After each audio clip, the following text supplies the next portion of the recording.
Hello दोस्तों, आज का ये वीडियो जो है सोशल मीडिया पे बहुत ज़्यादा वायरल हो रहा है। आप लोग देख सकते हैं कि इसमें 3 पुलिस वाले क्या कर रहे हैं। ये एक डेड बॉडी को, एक्सीडेंट हुई डेड बॉडी को उठा के इन्होंने नाले में फेंक दिया है। अब इनका जो ये चेहरा है, ये भी आप लोग इसमें देख पाएंगे। फिलहाल तो ये जैसे ही वीडियो वायरल हुआ तो ये तीनों पुलिस वाले सस्पेंड में चल रहे हैं और इन्हीं को देखते हुए इस वीडियो को पटना हाई कोर्ट ने संज्ञान लिया है, कॉग्निजेंस लिया है और पुलिस वालों से जवाब मांगा है कि इनके ऊपर क्या जवाबी कार्रवाई की जाए। तो इस तरीके से करना किसी पुलिस वाले का एक बहुत ही निंदनीय है, बहुत ही कंडमनेबल है और ये भी दिखाता है कि सोसाइटी में किस तरीके के लोग रहते हैं। अब जब पुलिस वाले ही इस तरीके की चीज़ें करेंगे तो आम जनता से आप क्या ही उम्मीद कर सकते हैं। तो बिहार पुलिस के इस वीडियो से हम लोग जानेंगे कि हमारे देश में डेड बॉडीज़ को लेके क्या लॉ है, सुप्रीम कोर्ट ने इनके हैंडलिंग को लेके क्या जजमेंट्स दिए हैं और हमारे लॉज जो हैं, जो आईपीसी में सेक्शंस हैं, अगर कोई पर्सन डेड बॉडीज़ के साथ इस तरीके का व्यवहार करता है, क्रुएल्टी करता है, तो कौन कौन से सेक्शन में हम लोग उसको ऑफेंस में बुक कर सकते हैं। तो ये हम आज के वीडियो में जानेंगे और साथ ही ये भी देखेंगे कि जो ह्यूमन राइट्स की जो बॉडी है, नेशनल ह्यूमन राइट कमीशन, उसने क्या इस पे गाइडलाइंस दिया है। तो इसमें एक जो केस लॉज के बारे में हम यहाँ पे डिस्कस करने वाले हैं वो है Parmanand Katara versus union of India.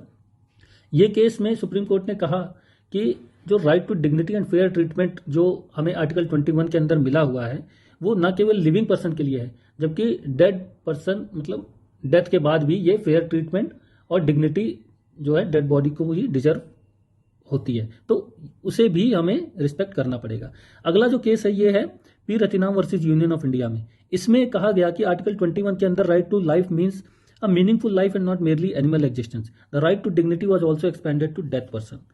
मतलब यहां पर भी जो डेड पर्सन की डिग्निटी है उसको भी हमें मीनिंगफुल तरीके से लेना है, उसे भी एक रिस्पेक्ट देनी है। ये यहां पे इस केस में कहा गया था। जो तीसरा केस है वो है dignity of dead person must be maintain and respected, आश्रय अधिकार अभियान वर्सेस यूनियन ऑफ इंडिया। तो ये जो केसेस हैं ये सुप्रीम कोर्ट के द्वारा दिए गए हैं और सुप्रीम कोर्ट ने इसमें काफी डिस्कशन किया कि क्या जो अधिकार है जो लिविंग पर्सन के पास है क्या वो डेड पर्सन के साथ भी है। ये इन सारे केसेस में डिस्कस किया गया था और ये पाया गया कि जो डिग्निटी है, जो रिस्पेक्ट है, वो डेड पर्सन को भी, डेड बॉडी को भी दिया जाना चाहिए। तो इस केस में जिस तरीके से पुलिस वालों ने डेड बॉडी के साथ ट्रीट किया, इस केस में आईपीसी के अंदर भी ऑफेंसेस में इनको बुक किया जा सकता है। तो सुप्रीम कोर्ट के केसेस के डिस्कशन के बाद आइए हम देखते हैं कि आईपीसी में हमारे कौन से सेक्शंस हैं जो डेड बॉडी से रिलेटेड हैं। तो इसमें एक सेक्शन आता है 297, trace passing on burial places etcetera. इसमें ये कह रहा है कि कोई भी with intention of wounding the feeling of any person, किसी की भावनाओं को चोट पहुंचाने के उद्देश्य से या किसी रिलीजन को इंसल्ट करने के उद्देश्य से या किसी के पास जानकारी है, नॉलेज है कि उसके द्वारा ये कार्य करने से किसी की धार्मिक या उसकी भावनाएं जो है को चोट पहुंचेगी। अगर कोई ऐसा पर्सन किसी बरियल प्लेसेस पे, बरियल प्लेसेस मतलब जहां पे जैसे कि दाह संस्कार किए जाते हैं, शमशान हो गया, कब्रिस्तान हो गया, या चर्च के में जो होते हैं जो वहां पे बरी किए जाते हैं डेड बॉडीज को, तो वहां पे अगर कोई फ्यूनरल राइट्स किए जा रहे हैं या फिर किसी को दफनाया गया है और कोई पर्सन वहां पे जाके उन डेड बॉडीज के साथ छेड़खानी करता है और उनको डिस्टर्ब, मतलब ह्यूमन कॉर्प्स के साथ, जो डेड बॉडी है उसके साथ इनडिग्निटी के साथ ट्रीटमेंट करता है, तो इस तरीके की चीजों को यहाँ पे फाइन मतलब ऑफेंस बताया गया है हमारे आईपीसी के सेक्शन 297 में। तो इसका जो पनिशमेंट है ये 1 ईयर की जेल है और या फिर फाइन है। ये कॉग्निजेबल ऑफेंस है, नॉन बेलेबल है और ये जो है कंपाउंडेबल भी नहीं है, ये नॉन कंपाउंडेबल ऑफेंस है। तो ये जो सेक्शंस हैं, एक 297 हो गया, एक सेक्शन 404 की अगर हम बात करें, वो ये कहता है कि अगर आप डेड बॉडी के साथ, मान लीजिए किसी का एक्सीडेंट हो गया और वो एक्सपायर हो गया है और उसके पास जो ज्वेलरी है या पर्स है उसमें से आप पैसा निकालते हैं, तो वो भी एक ऑफेंस में काउंट किया जाएगा। सेक्शन 404 आईपीसी में उसको बुक किया जाएगा। अगर आप किसी के मरने के बाद भी उसकी डिग्निटी को हार्म पहुंचाते हैं तो डिफेमेशन में भी उसको बुक किया जा सकता है। तो ये आईपीसी के सेक्शन है। हालांकि और भी इसमें एक बहुत ही इंपॉर्टेंट डिस्कशन जो हुआ था, जो डेड बॉडीज के साथ रेप को लेके, इसमें सुप्रीम कोर्ट ने कई ऐसे जजमेंट दिए हैं जिसमें यह कहा कि अगर कोई डेड बॉडीज के साथ रेप करता है, नेक्रोफिलिया भी कहते हैं इसको, जो सेक्सुअल इंटरकोर्स करता है डेड बॉडीज के साथ, तो उसमें जो है उसके ऊपर रेप के सेक्शन काउंट नहीं किए जाएंगे।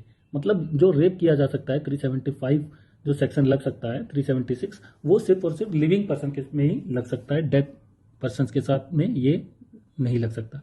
तो ये एक डिबेटेबल इशू है, क्या होना चाहिए क्या नहीं होना चाहिए, ये इस पर तो डिस्कशन होता ही रहता है। लेकिन फिलहाल हमें जो डेड बॉडीज के साथ एक डिग्निटी के साथ ट्रीट करना चाहिए, उसे भी रिस्पेक्ट देना चाहिए, क्योंकि ये हमारे रिलीजन में बहुत इंपॉर्टेंट ऐसा मोरालिटी का वो जेस्चर है कि अगर जीते जी अगर इंसान को इज्जत नहीं दिया गया तो मरने के बाद उसको जरूर दिया जाना चाहिए। तो ये हमारी एक जो कंसाइंस है, मोरल कंसाइंस है, रिलीजियस कंसाइंस भी आप कह सकते हैं उसको, ये बात हमारी हिंदुइज्म में कही गई है। तो आइए हम आगे देखते हैं कि एनएचआरसी ने किस पर्सन के लिए क्या क्या ड्यूटीज फिक्स की है, और अगर इन ड्यूटीज को ये लोग नहीं निभाते हैं तो इनके ऊपर भी एनएचआरसी नोटिस भेज सकता है। और एनएचआरसी एक ऐसी बॉडी है जो क्वाजी कोर्ट की तरह काम करती है। इनके पास भी सिविल कोर्ट की तरह ही पावर होते हैं समन करने के या कोई डॉक्यूमेंट्स मंगाने के। तो ये जो एनएचआरसी बॉडी है ये भी एक सिविल कोर्ट की तरह चीजों को ले सकती है। तो इसने जो है गाइडलाइंस दी थी कि जो स्टेक होल्डर्स हैं हमारे सोसाइटी में, जो लोग हैं जो स्पेशली डेड बॉडीज के साथ डील करते हैं, तो citizen, hospital, government, police, prison, media, ये सारे जो हैं इनके अलग अलग रोल बताए गए हैं। और इनको एक जो नोटिफिकेशन है, जो कोविड के टाइम में जो डेड बॉडीज जो ज्यादा लोग मर रहे थे तो उनको डेड बॉडीज से किस तरीके से डील करना है, वहां पे एडवाइजरी इन्होंने निकाला था। तो ये 14 मई 2021 की एडवाइजरी है। ये जो है मैं पीडीएफ डिस्क्रिप्शन बॉक्स में ऐड कर दूंगा, तो आप इसको भी देख सकते हैं या हमारे टेलीग्राम चैनल पर भी जाके इसको डाउनलोड कर सकते हैं। तो आइए देखते हैं कि सिटीजन के लिए इन्होंने क्या ड्यूटीज रखी हैं। तो अगर कोई पर्सन किसी इंसिडेंट को देखता है, जैसे किसी की डेथ हो गई, एक्सीडेंट हो गया, या किसी घर में कोई डेड बॉडी पड़ी हुई है, तो सिटीजन को ये ड्यूटी है कि उसको इन्फॉर्म करना है अपने नियरेस्ट पुलिस स्टेशन में, और एम्बुलेंस सर्विसेज को बुलाना है। ये सिटीजन की एक ड्यूटी है। हॉस्पिटल की क्या ड्यूटी है, अगर कोई डेड बॉडी है उसको, मतलब जैसे किसी की एक्सीडेंट हुई डेड बॉडी है या कैसे भी डेड बॉडी है वो हॉस्पिटल में आती है, तो उसके ऊपर कवर करना है, उसको एक रिस्पेक्ट देनी है, ये एक ड्यूटी है। और स्टोरेज जो है, जो अनक्लेम्ड बॉडीज हैं जिन पर कोई भी क्लेम करने नहीं आया, उसको स्टोर करके रखना है डीप फ्रीजर में। ये जो जब इन डेड बॉडीज को रिलीज करना है तो एक रिस्पेक्ट के साथ रिलीज करना है। तो इस तरीके से इनको लिए भी जो है गाइडलाइंस बनाई थी एनएचआरसी ने।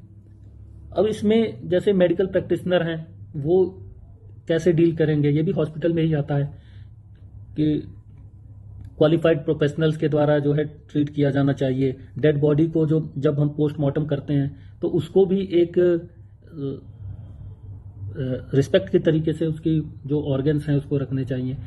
तो ये सब चीजें जो हैं इसमें गाइडलाइंस दी गई थी। मॉर्चुरी सर्विसेज में किस तरीके से मॉर्चुरी में स्टाफ को डील करना है, ये सब जो है डेड बॉडीज को लेके बनाया गया था। तो इसमें गवर्नमेंट का क्या गाइडलाइंस है, गवर्नमेंट के लिए जो है एनएचआरसी ने कहा कि आप ये इंश्योर करोगे कि जो डेड बॉडीज हैं उसका एप्रोप्रिएट डिस्पोजल हो।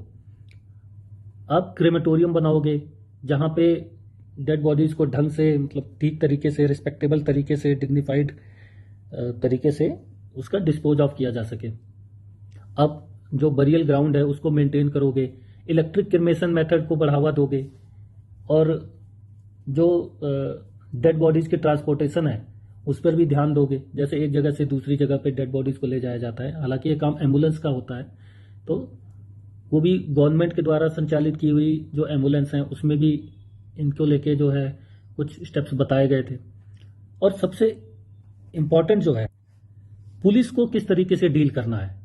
पुलिस का रोल यहाँ पे सबसे इंपॉर्टेंट आ जाता है, क्योंकि कहीं भी क्राइम होता है, कहीं भी डेड बॉडी मिलती है, तो सबसे पहले पुलिस को ही इन्फॉर्म किया जाता है। तो इसका जो गाइडलाइन है ये बहुत इंपॉर्टेंट है।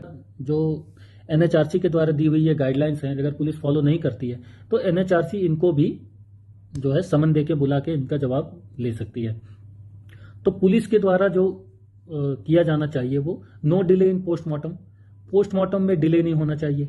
जो डेड बॉडी की हैंडलिंग है, जैसे कि सेल्फ इमोलेशन केस में, murder, death due to sexual offence, custodial death, suicide, road and other accidents में जिस तरीके से बॉडी को सबसे पहले कवर करना है, उसको ढकना है, उसको जो पार्ट्स हैं उसको ठीक तरीके से इकट्ठा करना है, मॉर्चुरी में भेजना है, ऑटोप्सी के लिए चीज़ें जो हैं उसको इकट्ठी करनी है, तो एक क्लीन पैकेट में और ठीक ढंग से उसको इकट्ठा करना है। जो हैंडलिंग है, जब आपको उठाना है तो एक स्लेज पे ठीक तरीके से बना के उठाना है। और ये सारी चीज़ें जो वीडियो में दिख रही हैं, एक भी चीज़ें इसमें से फॉलो नहीं की गई हैं। पुलिस को डेड बॉडीज को आइडेंटिफिकेशन के लिए पूरा प्रयास करना है। तो डेड बॉडीज के जो पार्ट्स हैं या उनको अगर किसी बैग में डालना है, बॉडी बैग्स या फॉरेंसिक किट्स उनके पास होने चाहिए। डेड बॉडीज को मॉर्चुरी में भेजना है, फोटोग्राफी की जानी चाहिए सारे चीज़ों की। इससे क्या होता है कि इन्वेस्टिगेशन भी ठीक ढंग से हो पाती है और एक सेंसिटाइजेशन जो चीज़ होती है, जो पुलिस वालों के अंदर बहुत ही कम आजकल पाई जाती है आम लोगों के लिए, तो वो चीज़ जो है यहाँ पे इनको फॉलो करनी चाहिए। अगला हम देखते हैं कि प्रिजन में जैसे कस्टडियल डेथ होती है, जब मर जाता है आदमी, तो उसके साथ किस तरीके से उसकी डेड बॉडी को ट्रीट किया जाना चाहिए। तो उसमें जुडिशियल इंक्वायरी होनी चाहिए अगर कस्टडियल डेथ हो जा रही है। तो ये सारे जो है गाइडलाइंस वहाँ पे दिए गए हैं। डिग्निफाइड ट्रीटमेंट होना चाहिए। और मीडिया जो आजकल के टाइम में बहुत ज़्यादा एक्टिव रोल प्ले कर रही है और इम्पॉर्टेंट भी है, क्योंकि फोर्थ पिलर इसको माना जाता है। तो ये लोग क्या करते हैं, तो डेड बॉडीज के फेस को डल कर देते हैं, तो उससे राइट टू प्राइवेसी और डिग्निटी मेंटेन होती रहे। और मीडिया डिबेट में जो है किसी भी डेड पर्सन के लिए डेरोगेटरी रिमार्क्स नहीं होने चाहिए। तो ये सब जो गाइडलाइंस बताई गई हैं वो एनएचआरसी के द्वारा बताई गई है। तो अगर एनएचआरसी के गाइडलाइंस को फॉलो नहीं किया गया तो एनएचआरसी उसमें पनिशमेंट भी दे सकती है। तो आइए अब इसमें आगे देखते हैं कि सजेशंस कि आगे किस तरीके से डेड बॉडीज को डील करना चाहिए, और कुछ सजेशंस हैं जिससे हम लोग डेड बॉडीज के साथ एक रिस्पेक्टेबल डिग्निफाइड तरीके से ट्रीट कर सकते हैं। तो इसके लिए होना चाहिए एक स्पेसिफिक लेजिस्लेशन। डेड बॉडीज को लेकर कोई अलग से ऐसा एक्ट नहीं है, कोई लॉ नहीं है जो सिर्फ इसमें डील कर सके। तो इसके लिए एक स्पेशल लेजिस्लेशन होना चाहिए।